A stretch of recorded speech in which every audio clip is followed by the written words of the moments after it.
नमो अरिहन्ताणं नमो सिद्धाणं नमो ऐरियाणं नमो वज्रायाणं नमो लोहे सविसा। ओंकार बिंदु संयुक्त नित्यं ध्यायन्ति योगिनः कामदं मोक्षदं च ओंकाराय। अविरल शब्द गणों का प्रक्षालित सकल भूतल कलंक में कृपा से सरस्वती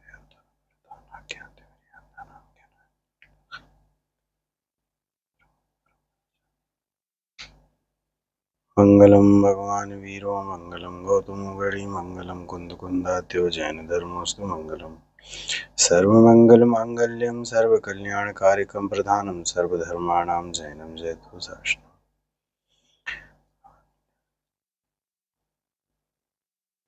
नमः समय साराय स्वानुभूत्या च कासते जित्स्वभावाय भावाय सर्वभावान्तरर्चिते वन्दितु सर्वसिद्धे ध्रुवमचलमोऽहं गतिं पत्ये वोक्षामि समीपाहुर्मिणमो सुतकेवली वृणिधम्। देखिए, आज से जो हमने जो प्रवचन की श्रृंखला है वो प्रारंभ कर रहे हैं कि समय सार जी ग्रंथ, जो कि जन जन में आध्यात्म की क्रांति फैलाने वाला ग्रंथ गुरुदेव श्री के काल से रहा है, उस ग्रंथ का स्वाध्याय हम अभी प्रारंभ करते हैं। जो भी हमारी चर्चा के विषय रहेंगे वो सब अब समय सार ग्रंथ के आधार से चलेंगे, और हम समय सार ग्रंथ का जो मूल आधार, मूल ग्रंथ और गुरुदेव श्री के प्रवचन जो कि 19वीं बार समय सार सिद्धि के नाम से जो प्रकाशित हुए हैं, उनको लेते हुए चलेंगे। इसमें गुरुदेव श्री ने एक एक श्लोक पर एक एक जो गाथा है उसके एक एक शब्द का जिस प्रकार से खुलासा करते हुए विवेचन किया है, उसकी चर्चा हम विस्तार से करते हुए आगे बढ़ेंगे। और सबसे पहले हम इस बात की चर्चा करते हैं कि समय सार जी पढ़ना क्यों आवश्यक है। देखिए, समय सार जी पढ़ने की जो आवश्यकता है वो एक मुमुक्षु के लिए इसलिए अहमियत रखती है क्योंकि समय सार जी ग्रंथ हमारी दृष्टि को सुधारता है। समय सार जी ग्रंथ हमारी मति को व्यवस्थित करता है। समय सार जी ग्रंथ हमें जीवन जीने की कला सिखाता है। समय सार जी ग्रंथ हमारी सोच को इतनी अच्छी तरह व्यवस्थित कर देता है कि हम अपने जीवन की जो मूलभूत गलतियां हैं उन्हें दूर करने में सक्षम हो जाते हैं। अब आगे की बात करते हैं। देखिए, समय सार जी ग्रंथ को कुछ लोगों ने बहुत ही गलत दृष्टि से सामने रखा है। कुछ व्यक्ति विशेष ऐसे हैं समाज में, जैन समाज में, जिन्होंने समय सार जी का बड़ा ही गलत प्रचार किया है।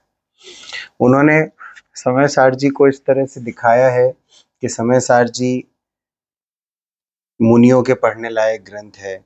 कोई कहता है कि समय सार जी गृहस्थ पढ़ने के लिए है ही नहीं। कोई कहता है कि समय सार जी पढ़ने से स्वच्छंद हो जाते हैं। उनका ये मानना होता है कि समय सार जी पढ़ते हैं, समय सार जी में लिखा है कि आत्मा तो अकर्ता है, आत्मा सभी चीज़ों से भिन्न है, तो खाओ पियो मस्त रहो। लोगों की इस तरह की धारणाएं बन जाती हैं। इस तरह से गलत गलत प्रचार समय सार जी को लेकर लोग करते हैं।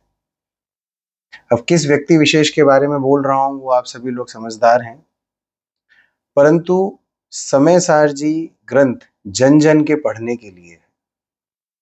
प्रत्येक जीव जो मुमुक्षु बनना चाहता है, मुमुक्षु का अर्थ होता है मोक्ष की इच्छा रखने वाला। जिस जीव को मोक्ष जाने की इच्छा है वह मुमुक्षु कहलाता है। ऐसे प्रत्येक व्यक्ति, प्रत्येक जीव जो मोक्ष की इच्छा रखते हैं, उन्हें समय सार जी ग्रंथ पढ़ना अत्यंत आवश्यक है। कुंद कुंद आचार्य ने बहुत से ग्रंथ लिखे हैं, 84 पाहुड़ लिखे, परंतु उसमें से कुछ ही हमारे पास अभी शेष हैं। जो उपलब्ध हैं उनमें से समय सार जी एक कृति हैं, प्रवचन सार जी, नियम सार जी, अष्टपाहुड़, पंचास्तिका है, ये भी ग्रंथ हैं। परंतु इसमें से समय सार जी को प्रमुखता हम इसलिए देते हैं क्योंकि ये अशरीरी होने का ग्रंथ है। गुरुदेव श्री कहते थे कि आ तो अशरीरीनु थवायनु शास्त्र छे, कि अशरीरी होने का शास्त्र है ये। अब क्यों ऐसा उन्होंने बोला? गुरुदेव श्री के उद्गार समय सार जी के लिए इस प्रकार क्यों निकले? क्योंकि उन्होंने जिस संप्रदाय से गुरुदेव श्री आए थे, उस संप्रदाय में उन्होंने देखा कि मात्र क्रिया कांड को ही महत्व दिया जाता है। उन्होंने कहने को दीक्षा ले ली थी, उस संप्रदाय के मुनि थे वो, और बहुत ही जल्दी तीक्ष्ण बुद्धि के धारक होने के कारण बहुत ही जल्दी उन्हें इस बात का ज्ञान हो गया था कि मैं किसी गलत मार्ग में हूं। वो अपने गुरु से चर्चा भी करते थे कि जिस सुख की इच्छा को देखते हुए मैंने ये दीक्षा ली थी, वो सुख की कहीं दूर दूर तक परछाई भी दिखाई नहीं देती। तो इस दीक्षा का क्या फायदा? मैंने घर गृहस्थी छोड़ी है, अपना पूरी तरह से मन धर्म में लगा रखा है, परंतु धर्म की कहीं शुरुआत होती दिखती नहीं, सुख की कहीं शुरुआत होती दिखती नहीं। इस प्रकार से गुरुदेव श्री के मन में जो हलचल बनी रहती थी, वो हलचल इस समय सार जी को पढ़कर दूर हुई। 3 दिन तक उन्होंने, गुरुदेव श्री ने, इस समय सार जी ग्रंथ का अध्ययन किया, और अध्ययन करने के पश्चात जब उन्हें अंदर में समझ में आया कि ये है सही मार्ग, मैं आज तक भटका हुआ था, आज ये मार्ग मुझे मिला है, अब मैं इस मार्ग को नहीं छोड़ने वाला। इसीलिए उन्हें समय सार के प्रति बहुत ही महिमा आती थी। 19 बार स्वाध्याय सभा में इस ग्रंथ का स्वाध्याय किया गया है। 19 बार हम एक शास्त्र को आद्योपांत पढ़ लेते हैं तो अपनी छाती ठोक के कहते हैं कि मैंने ये शास्त्र पढ़ा, मैंने ये शास्त्र पढ़ा। एक बार एक शास्त्र का अध्ययन पूरा हो जाता है तो हम लोग उस शास्त्र को फिर से उठाने में बहुत समय लगा देते हैं। हम बोलते हैं अरे अभी नहीं, अभी तो ये और शास्त्र पढ़ेंगे, और शास्त्र पढ़ेंगे। परंतु गुरुदेव श्री को समय सार जी की इतनी महिमा आती थी, उनका कहना था कि ये ग्रंथ को जितना पढ़ो उतना कम है। एक एक शब्द में सार भरा हुआ है, आनंद का रस भरा हुआ है। हम गुरुदेव श्री के प्रवचनों को आधार लेकर जब चर्चा करेंगे तब उसमें एक एक शब्द में भगवान आत्मा, भगवान आत्मा, इस तरीके से जो विवेचन आया है कि भगवान आत्मा कैसा है, भगवान आत्मा का सुख कैसा है, अतीन्द्रिय आनंद, इन सब की बातें यहाँ पर गुरुदेव श्री ने समय सार जी के प्रवचन के आधार से कही। देखिए, समय सार जी पढ़ना इसलिए और आवश्यक है क्योंकि जैन धर्म में कुछ लोगों का ऐसा कहना होता है कि जैन धर्म ऐसा कहता है कि जो चीज जब होनी है उस काल में होगी, जिसको हम लोग क्रमबद्ध पर्याय के नाम से भी जानते हैं। यदि उस क्रमबद्ध पर्याय का भी दृढ़ निश्चय हमें करना है तो हमें समय सार जी का अध्ययन करना अत्यंत आवश्यक है। समय सार जी का अध्ययन हमें ये बात बताएगा कि क्रमबद्ध पर्याय किस प्रकार से होती है, किस प्रकार से जगत के जितने भी द्रव्य हैं वो स्वतंत्र परिणमन करते हैं, एक द्रव्य दूसरे द्रव्य का करता नहीं, एक द्रव्य दूसरे द्रव्य से जुड़ा नहीं, प्रत्येक द्रव्य स्वतंत्र है। प्रत्येक जो क्रियाएं होती हैं वो प्रत्येक क्रिया अपनी अर्थ क्रिया कारित्व लेकर द्रव्य में होती है।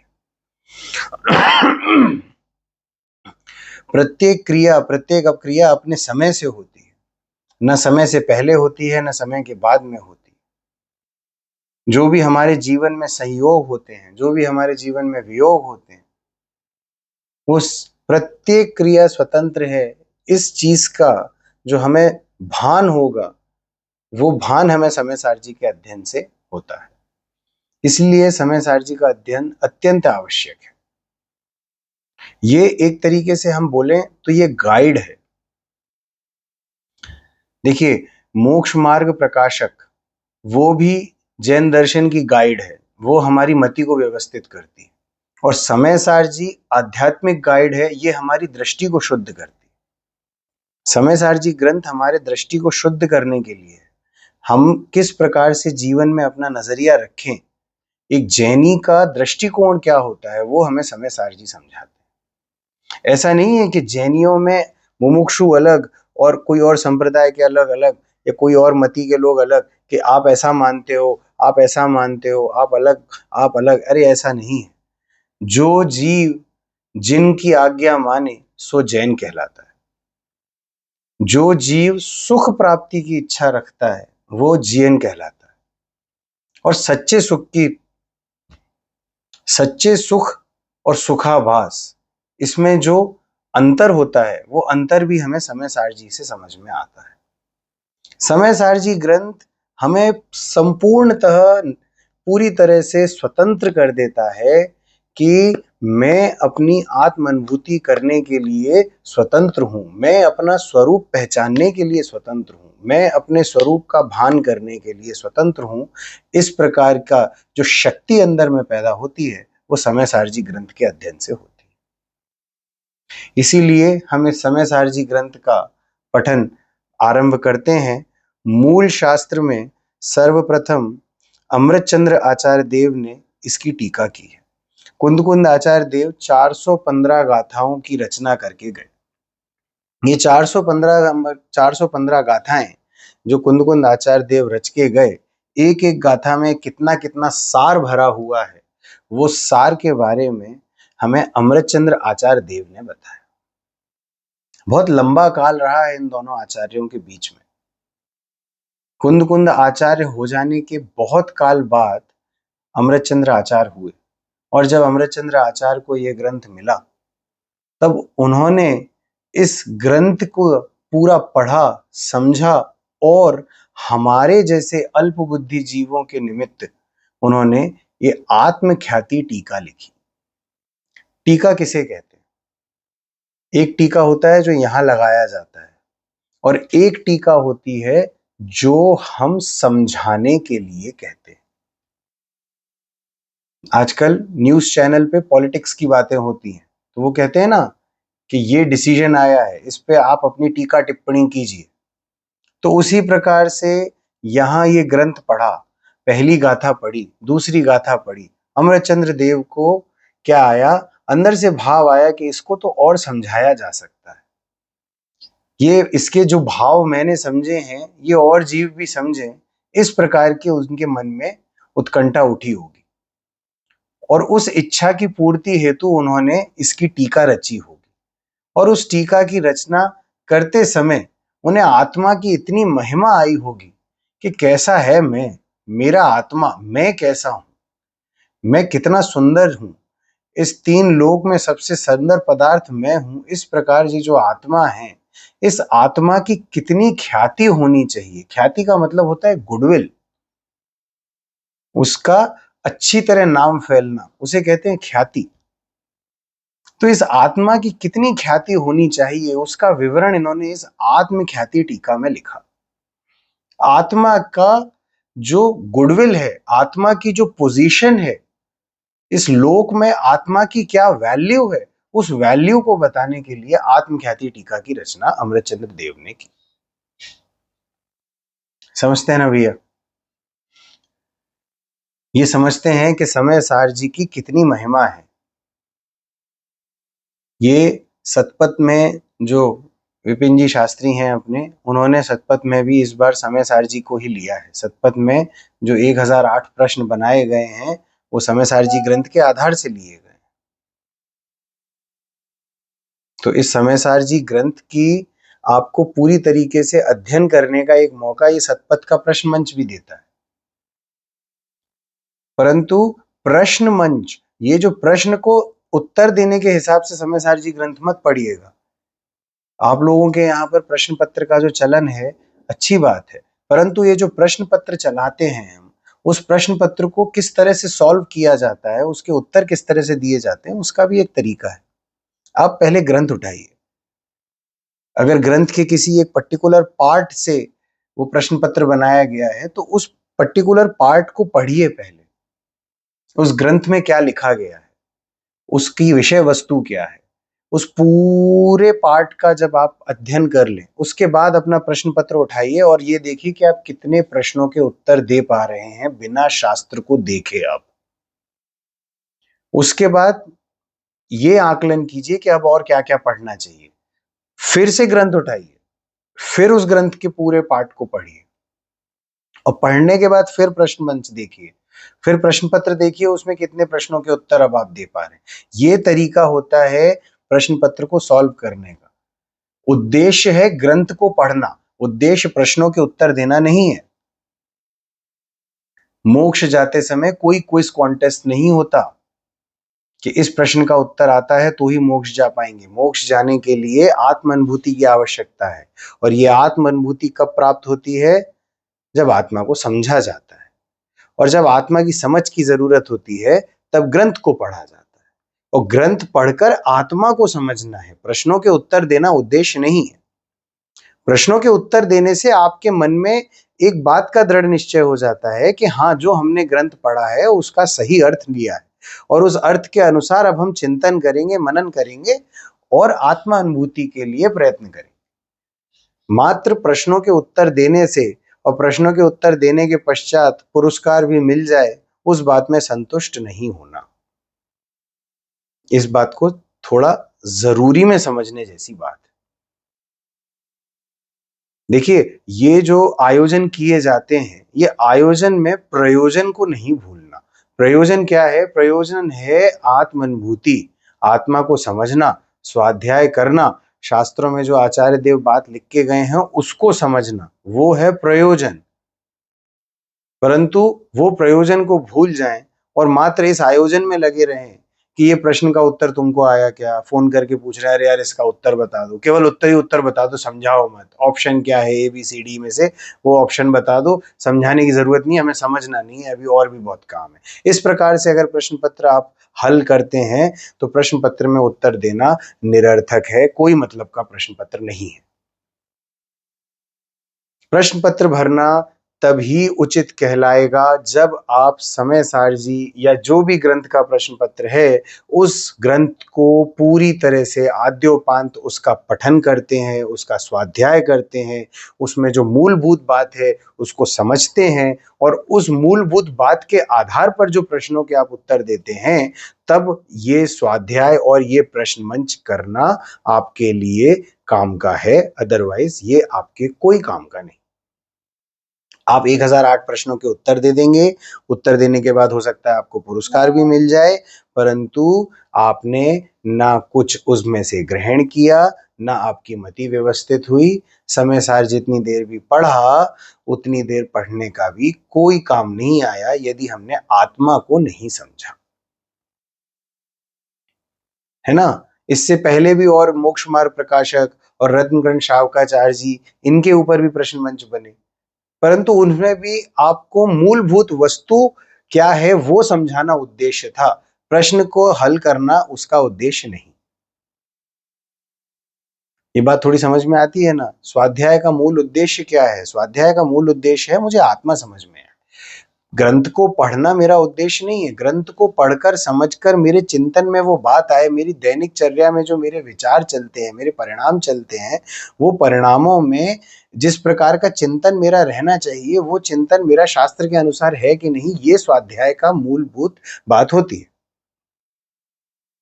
परंतु वो ना होकर मात्र ज्ञान बढ़े, मुझे इतनी गाथाएं याद हो गई, मुझे 11 गाथाएं याद हैं, मुझे 20 गाथाएं याद हैं, मुझे 38 पूरी गाथाएं याद हैं, मुझे पूर्व रंग अधिकार याद है, इसमें कौन सा कलश आया है, कलश का नंबर क्या है, ये सब चीजें अगर याद हैं, परंतु उसमें अर्थ में क्या निकलता है, उससे हमें क्या अनुभूति करनी चाहिए, ये सब बातें अगर नहीं हुई तो ग्रंथ पढ़ना निरर्थक कहलाएगा।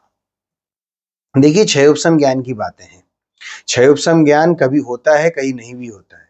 ऐसे मनुष्य गति में आपके जीवन में कई बार ऐसा होता है कि एक फेज आता है लाइफ का जब आपको कोई भी चीज बड़ी आसानी से पढ़ के याद हो जाती है, और एक फेज लाइफ का ऐसा भी आता है सुबह क्या बात हुई थी वो रात तक भी याद नहीं रहती।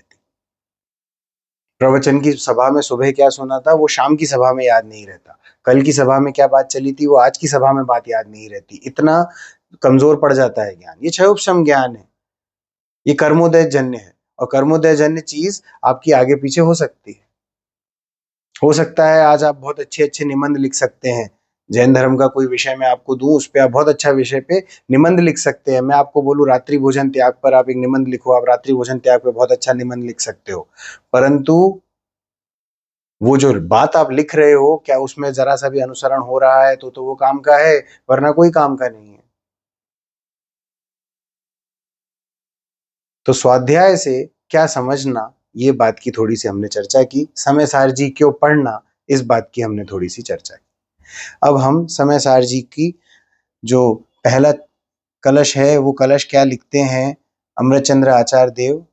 लिखते हैं, श्रीमद अमृतचंद्र सूरी कृता आत्मख्याति व्याख्या सुमपेतः नमः समय साराय स्वानुभूत्या चकासते चित स्वभावाय भावाय सर्वभावांतरच्छिदे।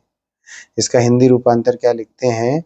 श्री परमात्मा को प्रणमी शारद से गुरु मनाए, समय सार शासने करूं देश वचनमय भाई। शब्द भर्म के शब्द भरम पर ब्रह्म के वाचक वाचनियो मंगल रूप प्रसिद्ध है नमो धर्म धन भोग। गुरुदेव श्री क्या कहते हैं, अब वो बात आरंभ करते हैं। गुरुदेव श्री कह रहे हैं, अब ये जो हम समय सार सिद्धि मूल ग्रंथ है, उसके प्रवचन जो हैं गुरुदेव श्री के, वो प्रवचनों का एक एक लाइन पढ़ते जाएंगे और अर्थ से समय सार जी भी समझते जाएंगे और गुरुदेव श्री जो भाव अपने प्रकट करना चाहते हैं वो भी करते जाएंगे। प्रवचन नंबर 1, श्लोक नंबर 1। समय सार जी 19वीं बार चलता है, 18 बार पूरा हो चुका है, पहले का थोड़ा बाकी था। ओम श्रीमद् भगवत कुंद कुंद आचार्य देव प्रणीत श्री समय सार जीव जीव अधिकार श्रीमद् अमृतचंद्र सूरीकृत आत्मख्याति, ऐसा गुरुदेव श्री कहते हैं। और क्या लिखते हैं? मूल गाथा का आत्मख्याति का गुजराती अनुवाद का हिंदी अनुवाद अर्थकर्ता मंगलचरण करते हैं। क्या कहते हैं? मंगलाचरण करते हुए, श्री परमात्म प्रणमी ने शारद सुगुरु मनाए और समय सार शासन करूं देश वचनमय भाई। देव शास्त्र और गुरु तीनों को पहले नमस्कार किया। 3 नाम आते हैं, देव शास्त्र गुरु। ऐसे देव शास्त्र गुरु परमात्मा को प्रणाम कर पूर्ण परमात्म स्वरूप को नमस्कार करके, शारद नाम यानी शास्त्र, उसको नमस्कार करते हैं और सुगुरु यानी सदगुरु को नमस्कार करते हैं। तीनों को नमस्कार करके समय सार शासन करूं, समय सार का कथन अथवा शिक्षा शासन देते हैं। अब क्या कहते हैं कि देव शास्त्र और गुरु, इन तीनों को नमस्कार करते हुए मैं इस समय सार नामक ग्रंथ का देश भाषा यानी जो जन सामान्य की आज की भाषा है, उसमें अनुवाद करता हूं। देव, शास्त्र और गुरु। देव यानी परमात्मा, देव यानी अरिहंत भगवान और सिद्ध भगवान, उनको नमस्कार किया। फिर शास्त्र, शास्त्र यानी जो दिव्य ध्वनि आचार्य देव ने किसका लेखन किया है? आचार्य देव अरिहंत भगवान की वाणी का लेखन करते हैं। अरिहंत भगवान की वाणी जो दिव्य ध्वनि में सार आया, उसको द्वादशांग में गणधर देव ने मन में रचा और मौखिक रूप से अपने नीचे की परपाठी में आचार्यों के द्वारा ये वाणी आगे बढ़ी। तो जब वाणी आगे याद रखने लायक बुद्धि नहीं रही तो उसका लेखन किया गया, और वो लेखन करने पर जिस चीज की रचना हुई उसे हम जिनवाणी या शास्त्र कहते हैं। और इन शास्त्रों को जिन गुरुओं ने रचा है उनको हम कहते हैं गुरु, सुगुरु, सदगुरु। ऐसे गुरु जो हमें वीतराग वाणी समझाते हैं। वीतराग भगवान की जो वाणी है, जो उसका सार है, उसका अर्थ हमें जो बताते हैं, वो कहलाते हैं गुरु। ऐसा गुरु जो मुझे वीतरागता की पोषक जिनवाणी को समझाता है, वो ही गुरु मेरे लिए सुगुरु है और प्रणाम करने योग्य है। अगर कोई गुरु मुझे संसार में भटकने का मार्ग बताता है, अगर कोई गुरु मुझे इस प्रकार की शिक्षा देता है जिससे मैं संसार प्रपंचों में और फंसूं, तो वो गुरु गुरु नहीं है। अगर उसको गुरु बोलेंगे भी तो उसे कुगुरु बोलेंगे, ना कि सुगुरु बोलेंगे। वो गुरु मुझे नरक और निगोद में ले जाने का निमित्त बन रहा है, तो वो गुरु गुरु नहीं है, कुगुरु है। इतनी बात हम लोग बाल बोध में भी पढ़ चुके हैं। हमारी जो जनरल चर्चा होती है, सामान्य चर्चा में भी ये बात आती है कि सच्चा देव कौन, सच्चे गुरु कौन और सच्चे शास्त्र कौन।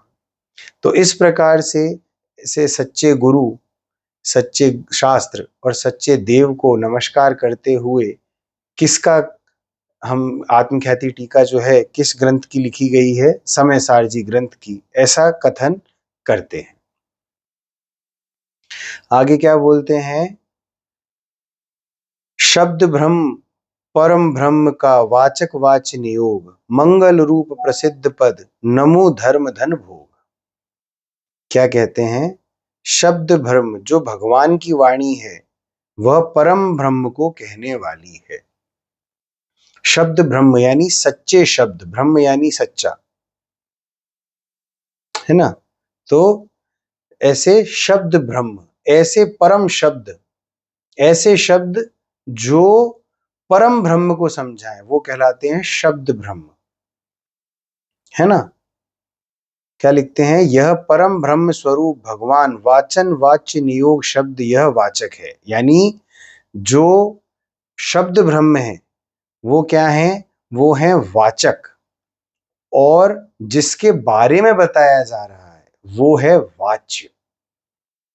जैसे कि शक्कर, गुरुदेव श्री ने यहाँ पर शक्कर को लेकर समझाया, जैसे शक्कर शब्द है वह वाचक है, उसमें शक्कर नहीं है, शब्द के अंदर शक्कर नहीं है। शक्कर किस में है, शक्कर शक्कर में है। तो वो जो शक्कर है जिसके बारे में समझाया जा रहा है वो क्या कहलाएगी, वो कहलाएगी वाच्य। क्या कहलाएगी, वो कहलाएगी वाच्य। इसी प्रकार से आत्मा शब्द है वह क्या है, वाचक, और जो आत्मा समझना है वो क्या है, वो है वाच्य। इसीलिए यहां पर क्या प्रयोग किया गया, शब्द ब्रह्म परम ब्रह्म का, शब्द ब्रह्म और परम ब्रह्म का। यानी शब्द ब्रह्म किसको बता रहा है, परम ब्रह्म को बता रहा है। वो शब्द जो आत्मा के बारे में बताएं, वो शब्द जो परमात्मा के बारे में बताएं, वो शब्द हैं शब्द ब्रह्म। और किसके बारे में बता रहे हैं, परम ब्रह्म के बारे में बता रहे हैं। ये कहलाता है वाचन वाचक वाच्य नियोग। क्या कहलाता है, वाचक वाच्य नियोग, है ना। तो इसी प्रकार आत्मा शब्द है वह वाचक है और आत्मा है वह वाच्य है। यह आत्मा वाच्य है, उसमें शब्द नहीं, और जहां शब्द है वहां वाच्य नहीं। देखिए, कुछ भी चीज को समझाना होगा वो शब्दों से ही समझाई जा सकती है, परंतु अनुभव में आने के लिए शब्दों की आवश्यकता नहीं है। एक बार समझ में आ गई बात, फिर हम अनुभव में लेते रह सकते हैं। तो इसीलिए शब्द ब्रह्म, यानी कि ये जो समय सारजी हैं वो क्या हैं, वो है शब्द ब्रह्म। और समय सारजी किसकी चर्चा ले रहे हैं, समय सारजी आत्मा की चर्चा ले रहे हैं, आत्मा के बारे में समझा रहे हैं। तो वो आत्मा क्या है, वो है आत्मा है परम ब्रह्म। आया बात समझ में, आत्मा की चर्चा ली गई है। इसमें पहले सिद्धों की चर्चा बताएंगे, सिद्ध कैसे हैं, और सिद्ध जैसे हैं वैसा ये आत्मा है ना। और इस आत्मा का चिंतन करने के बाद मैं सिद्ध जैसा बनूंगा। तो ये आत्मा की जो चर्चा है ना वो है परम ब्रह्म, और ये जो शब्दों में समझाया जा रहा है वो है शब्द ब्रह्म। ठीक है ना।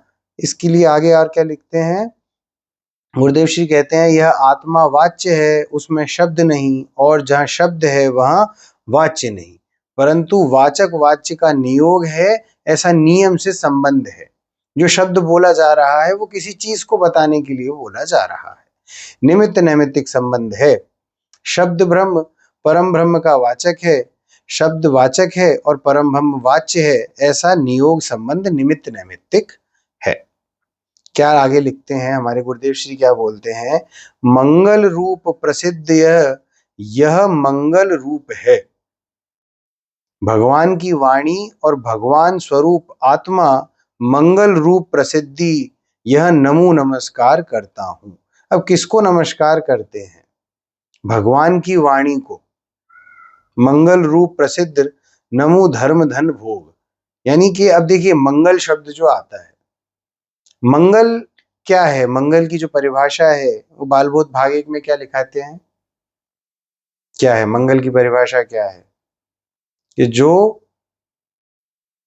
सब पापों को गलाने वाला हो, उसे कहते हैं मंगल। यानी कि उत्तम चीज, एक ऐसी चीज जिसका नाम हम सबसे पहले लेंगे, उसे कहते हैं मंगल। किसी चीज की आरंभ में, किसी उद्देश्य से कोई कार्य को प्रारंभ किया जाता है, उस कार्य का आरंभ के समय में हम क्या करते हैं? अपने इष्ट देव को नमस्कार करते हैं। हम ऐसे व्यक्ति को नमस्कार करते हैं जो सबसे उत्तम है, हम ऐसी चीज को नमस्कार करते हैं जो सबसे उत्तम है, मतलब उनका नाम लिया तो ये कार्य सफल होगा, इस प्रकार से मंगल है। तो वो मंगल करने की जो क्रिया है, यहाँ पर किसको नमस्कार किया? भगवान की वाणी को नमस्कार किया, उसे कहा मंगल। बच्चों को बच सिखाते हैं ना हम, आप लोग, हम भी बोलते हैं, क्या बोलते हैं? चत्तारी मंगलम, अरिहंता मंगलम, सिद्धा मंगलम, साहू मंगलम और केवली प्रणतो धम्मो मंगलम। अरिहंत भगवान मंगल हैं, सिद्ध भगवान मंगल हैं, साधु परमेष्टि मंगल हैं और केवली भगवान द्वारा बताया गया वीतराग मार्ग, वीतराग धर्म ही मंगल है। यानी ये इतनी उत्तम चीजें हैं जगत में, ये 4 चीजें अत्यंत मंगलकारी हैं, सब पापों को क्षय करने वाली हैं।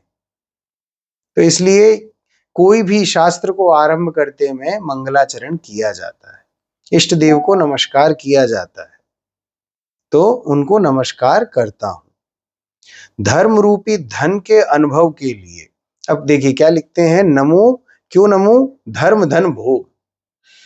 अब धर्म और धन का भोग ऐसा नहीं लेना है कि धर्म भी होगा और धन भी बढ़ेगा, इसलिए मैं यहाँ पर स्वाध्याय करने बैठता हूँ, इसीलिए मैं यहाँ पर समय सार समझने बैठता हूँ, ये बात नहीं है। क्या बात है? धर्म धन भोग का मतलब है धर्म रूपी धन का संचय हो, धर्म रूपी धन का भोग करूं, धर्म रूपी धन की प्राप्ति हो। धर्म और धन की प्राप्ति हो, ऐसा अर्थ कतई नहीं निकालना।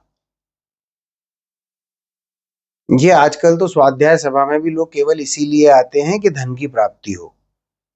तो ऐसे धन की प्राप्ति के लिए स्वाध्याय सभा में यदि तुम बैठते भी हो तो तुम्हारा स्वाध्याय भी नहीं होता और धन का मिलना तो पुण्याधीन है, क्योंकि धन तो उनको भी मिलता है जो दूर दूर तक स्वाध्याय के आसपास भी नहीं है, जिनको अर्थ तक नहीं पता कि स्वाध्याय कहते कैसे हैं, शास्त्र होते क्या हैं।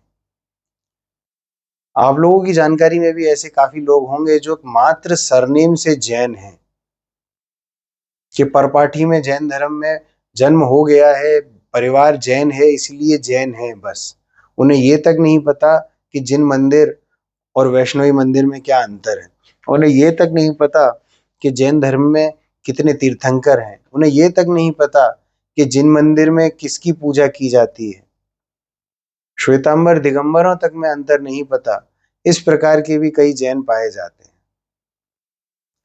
और जैनों को छोड़ दीजिए, जो जैन मत नहीं पालते हैं, जिनका जैन मत से दूर दूर तक कोई संबंध नहीं है, ऐसे लोगों के पास भी धन आता दिखता है। इससे ये बात समझ में आती है कि धर्म करने से धन नहीं आता, धन आता है तुम्हारे पुण्य के उदय से, और पुण्य के उदय से भी नहीं बोलना चाहिए, धन आता है मात्र कर्मोदय से। पुण्य का उदय तो तब है कि इच्छित चीज, इच्छित वस्तु की प्राप्ति होना पुण्य का उदय है। अब तुमको धन की इच्छा है और धन प्राप्त हो रहा है तो वो पुण्य का उदय है। अब कोई व्यक्ति ऐसा है जिसको टैक्स रेट का डर है, उसके टैक्स रेट पड़ने वाली है, तो उसकी क्या इच्छा होती है कि अभी हाल फिलहाल कहीं से भी कोई रिसीविंग ना हो, कोई से भी धन की प्राप्ति हाल फिलहाल नहीं होनी चाहिए, परंतु धन की प्राप्ति हो जाए तो वो उसको पाप का उदय है, अरे यार ये धन मुझे जेल में डलवा देगा एक दिन। इस प्रकार से काम होंगे। तो क्या बात आती है कि धन और धर्म ये अलग अलग है, और यहां पर जो धर्म धन बोला वो क्या बोला? धर्म रूपी धन, यानी इस प्रकार की अमूल्य वस्तु मुझे प्राप्त हो जिससे मैं ये संसार से तिर जाऊं, उस प्रकार की अमूल्य वस्तु मुझे प्राप्त हो, इसीलिए मैं किसको नमस्कार करता हूं? शब्द ब्रह्म और परम ब्रह्म को नमस्कार करता हूं। ठीक है ना? इतनी बात हमें समझ में आती है। आगे लिखते हैं, क्या कहते हैं गुरुदेव श्री?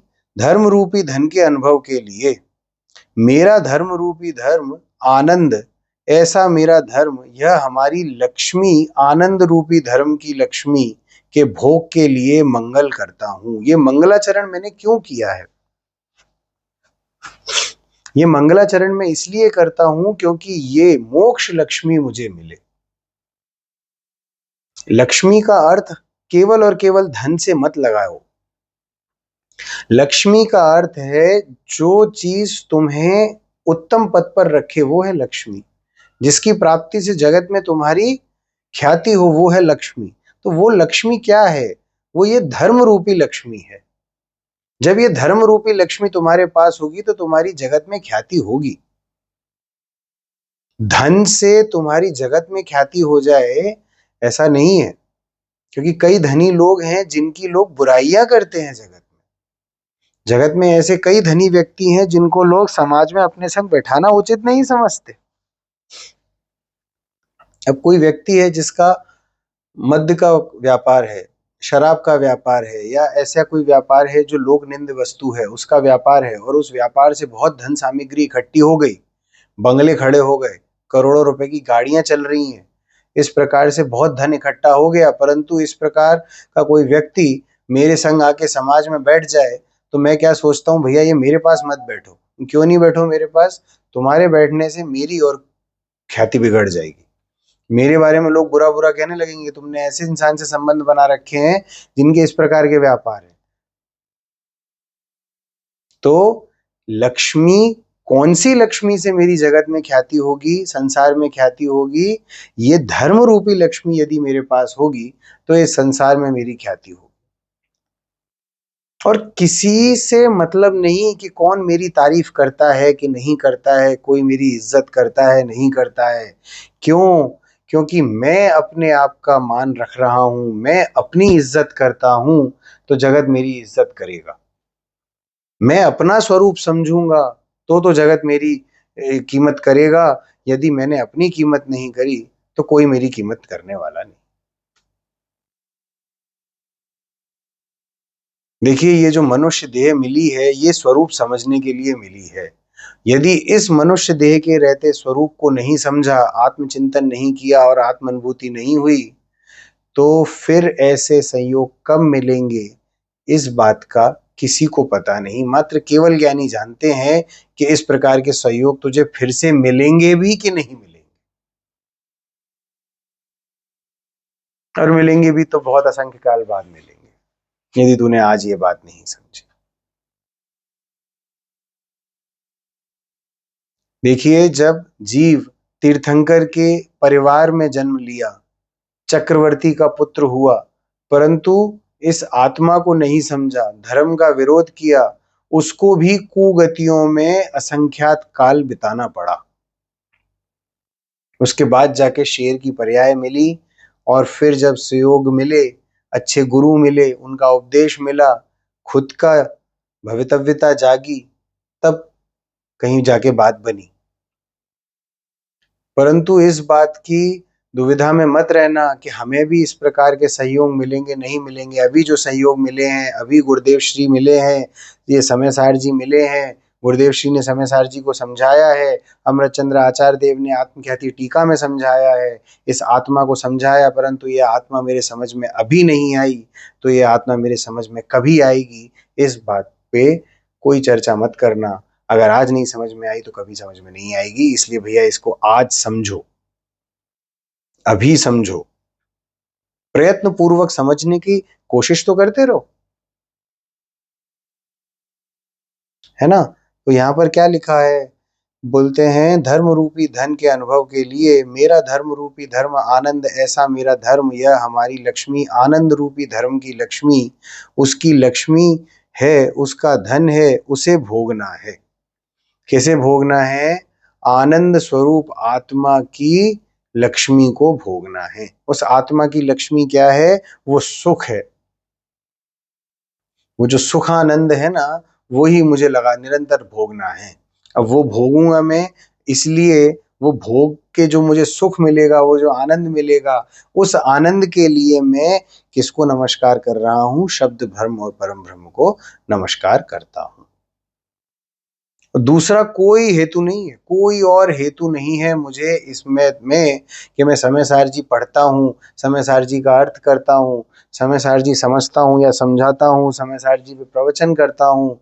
मेरा कोई और उद्देश्य नहीं, मात्र एक उद्देश्य है कि मुझे अपने आप को समझना है, इस आत्मा के सुख को भोगना है, और कोई उद्देश्य मेरा नहीं। मैं किसी भी प्रकार के लौकिक सुख की वांछा इस समय सारजी ग्रंथ को पढ़ने से नहीं रखता हूं। इतनी बात तय हो जानी चाहिए ये पहले दूसरे छंद को पढ़ने से। जगत की कोई भोग वांछाएं स्वाध्याय से सिद्ध हो जाएंगी, इसकी कोई गारंटी नहीं है। स्वाध्याय कर रहे हो परंतु बाहर के संयोगों में तुम्हें बहुत विपरीतता दिखाई देती है, तो वो संयोग अलग है और तेरा स्वाध्याय अलग है। उस स्वाध्याय के बल से तू अपने आप को जान, उस स्वाध्याय के बल से तू अपने आप को जान, और अपने आप को कैसा जान? इन संयोगों से भिन्न जान। ऐसी ताकत इस स्वाध्याय से आती है। क्या कहते हैं आगे गुरुदेव श्री? दूसरा कोई हेतु है नहीं जिसमें से अतीन्द्रिय आनंद का, अतीन्द्रिय आनंद रूपी धन का पर्याय में भोग होता है, अनुभव हो, उस हेतु शास्त्र के अर्थ करने का प्रयोजन है। कि भैया खुद का अतीन्द्रिय आनंद आए, इंद्रिय आनंद नहीं। इंद्रिय आनंद तो जितने भी इंद्रिय के भोग भोगे हैं वो सब सुख तो कहीं से भी नहीं है। इंद्र के जितने भी भोग हैं वो सब भोग विष समान हैं, क्योंकि इंद्रिय के भोग जितने भी भोगोगे उसकी और इच्छाएं उत्पन्न होती जाएंगी। यहाँ क्या कहते हैं? अतीन्द्रिय आनंद रूपी धन का जो भोग है अनुभव में आएगा, वो ही इस शास्त्र को करने का प्रयोजन है। और इसी प्रयोजन से मैं इस शास्त्र का अर्थ करता हूं, ऐसी बात यहां पर कहते हैं।